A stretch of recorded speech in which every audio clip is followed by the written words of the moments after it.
आज कहानी की शुरुआत होती है वॉशिंगटन डीसी से। यूएस प्रेसिडेंट एसगार्ड पर हुए हमले की सिचुएशन को देख रहे थे। एक ऑफिसर कहता है, सर हमारे पास एक अपडेट है।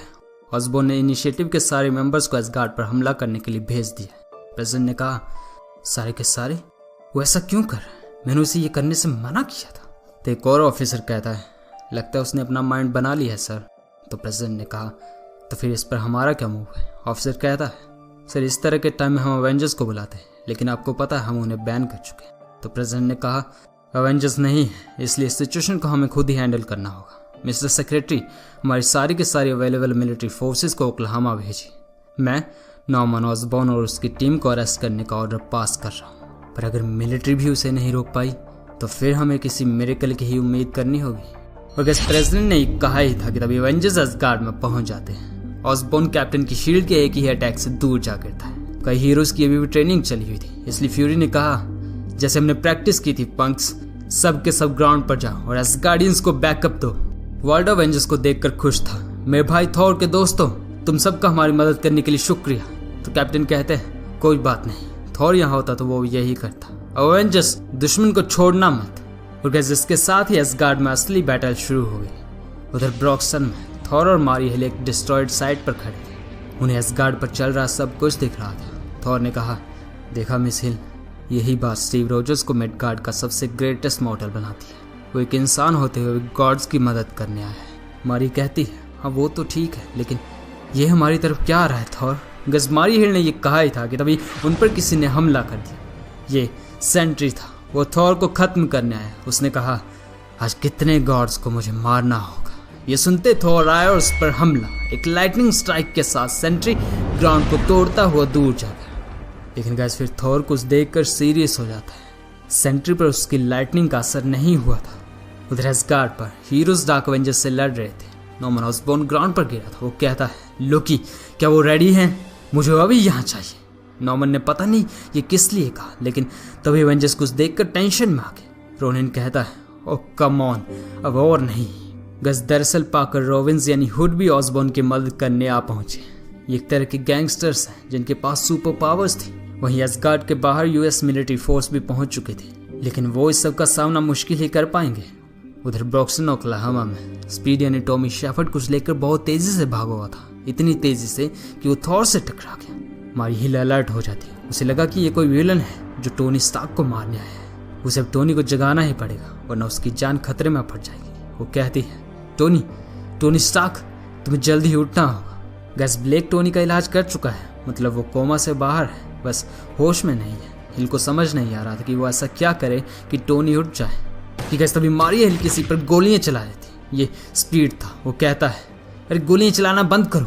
मारे ने कहा, केस नीचे रखो और अपने हाथ ऊपर, वरना भी कि अभी मारे जाओगे। स्पीड कहता है, हे रुको, मेरा नाम टॉमी शेफर्ड है, मैं स्पीड हूँ, यंग एवेंजर्स का मेंबर। तो मारी ने कहा, मैं जानती हूँ तुम कौन हो, पर अपने हाथ ऊपर करो। गैस मारिया एक शील्ड कमांडर थी। उसने अपनी लाइफ में ऐसी सिचुएशंस देखी हैं जहाँ अपने ही साथी आपको धोखा दे जाते हैं, इसलिए वो टोनी की जान को लेकर कोई भी कॉम्प्रोमाइज़ नहीं कर सकती। तभी स्पीड कहता है, देखो मेरी बात सुन, मुझे कैप्टन अमेरिका ने यहाँ भेजा है तुम्हें ढूंढने के लिए, ताकि मैं ये टोनी स्टार्क को दे सकूँ। मारी ने फिर कहा, अपने हाथ ऊपर कर, वरना तुम कहे समझो। लेकिन गैस फिर तभी किसी ने कहा, मारिया इट्स ओके, इसे आने दो, ये टोनी स्टार्क था, वो उठ चुका है। उधर बैटलफील्ड में यूएस मिलिट्री एसगार्ड पर बॉम्बिंग करने वाली थी। इससे सिर्फ विलन्स ही नहीं बल्कि एवेंजर्स भी मारे जाएंगे। गैस मिलिट्री के कमांडर ने तो सबको मारने के लिए कह दिया था, लेकिन अभी प्रेसिडेंट उसे रोक देते। इनफ, हम ऐसा कुछ नहीं करेंगे जिससे एवेंजर्स की जान खतरे में पड़ जाए। कैप्टन अमेरिका को अकेला छोड़ दो, हमें सिर्फ ऑसबॉर्न और हैमर को पकड़ना है। तो गैस फिर ऑसबॉर्न की आर्मी पर यूएस मिलिट्री हमला कर देती। एवेंजर्स को कोई नुकसान नहीं पहुंचाएंगे, लेकिन विलन्स को वो पूरी तरह टक्कर देंगे। उधर थॉर और सेंट्री के बीच बैटल बहुत भयानक हो चुकी थी।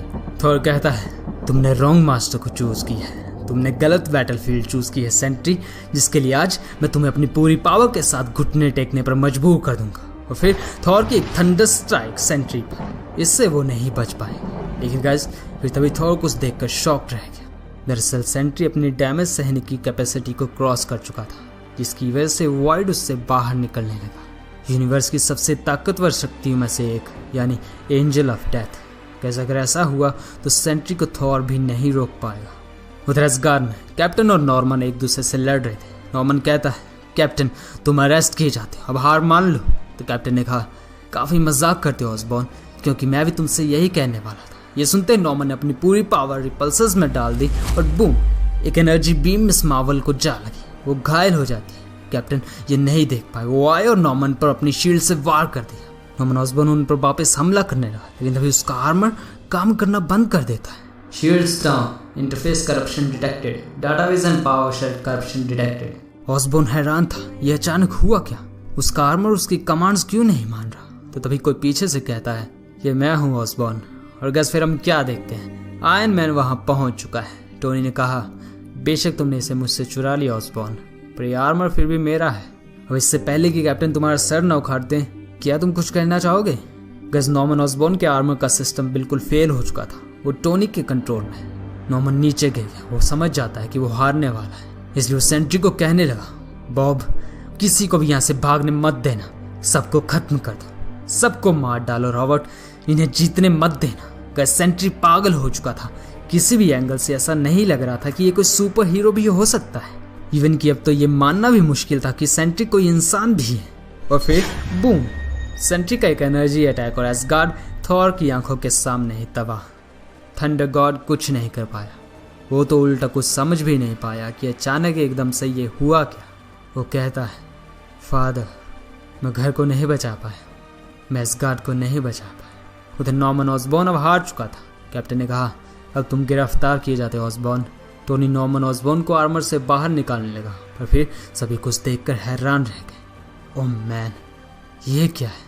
गैस दरअसल नॉर्मन ऑसबॉर्न म्यूटेट होकर असली गॉब्लिन में बदल चुका था। इस वक्त वो पूरी तरह पागल है। न्यूज़ के थ्रू सब ये देख रहे थे, एक्समैन, फैंटास्टिक फोर और इवन की डार्क एवेंजर्स भी, जहाँ उन्हें भी ऑसबॉर्न के बारे में ये पता नहीं था। नॉर्मन पागलों की तरह चिल्लाने लगा, तुम्हें कोई अंदाजा नहीं है तुमने क्या कर दिया एवेंजर्स, तुम्हें लगता है तुम जीत गए? गॉब्लिन यानी नॉर्मन ये सब बस रिपीट किए जा रहा था। फिर स्पाइडी आया और उसका एक जोर का पंच नॉर्मन पर, इससे ये चुप हो जाएगा। नॉर्मन नीचे गिर जाता है। थॉर उसके पास आया, लोकी कहाँ है ऑसबॉर्न, मेरा भाई इस वक्त कहाँ है? नॉर्मन ने कहा, मर चुका है वो। थॉर कहता है, ये क्या पागलपन है, तुम क्या कह रहे हो ऑसबॉर्न? ऑसबॉर्न ने कहा, वो मर चुका है और तुम भी मरने वाले हो, तुम सब मरने वाले हो। वो तुम्हें मार देगा और तुम कुछ नहीं कर पाओगे। मैं ही उसे कंट्रोल कर सकता था, मैं ही जानता था कि वो असल में है कौन और कितना शक्तिशाली है। मैं तुम सबको उससे बचा रहा था, मैं तुम सबको इससे बचा रहा था। और गैस फिर हम क्या देखते हैं,